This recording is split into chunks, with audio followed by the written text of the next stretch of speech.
Un mois, jour pour jour, après l'accession au pouvoir de la gauche radicale en Grèce, il ne reste plus grand-chose du programme d'Alexis Tsipras. Bonjour Nicolas Barret. Bonjour Maxime. C'est donc la grande leçon du bras de fer auquel on vient d'assister entre Athènes et Bruxelles. Oui, en fait, la leçon est assez simple, c'est que la démagogie ne paye pas. La gauche radicale grecque avait remporté les élections le 25 janvier sur des promesses totalement irréalistes de hausse massive et immédiate du salaire minimum, de recrutement de milliers de fonctionnaires. Bref, c'était la fin de l'austérité. Ce programme était inapplicable vu les finances du pays. D'ailleurs, tout le monde le savait en Europe, on l'avait dit ici même, mais beaucoup d'électeurs grecs y ont cru car ils sont désespérés. Ça s'appelle le populisme. C'est une tromperie démocratique fondée sur le désespoir des gens.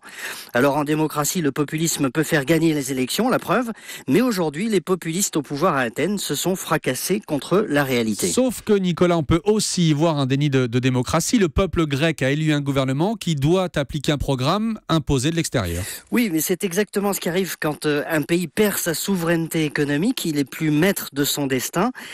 Athènes n'a fait que sauver la face hier finalement en présentant le programme qui a reçu le feu vert des Européens. En réalité, ce programme est dicté presque mot pour mot par les créanciers, lutte contre la fraude fiscale, modernisation de l'administration, levée des obstacles aux entreprises, etc. Les créanciers exigeaient ces mesures du précédent gouvernement déjà. Ils le répètent aujourd'hui, rien n'a changé. Et pour vous, c'est un avertissement pour tous les partis populistes, comme vous dites, ailleurs en Europe ? Oui, c'était très important pour les autres pays européens de montrer qu'on ne peut pas promettre n'importe quoi aux électeurs. Le message vaut aussi bien au hasard pour l'extrême gauche espagnole que pour l'extrême droite française.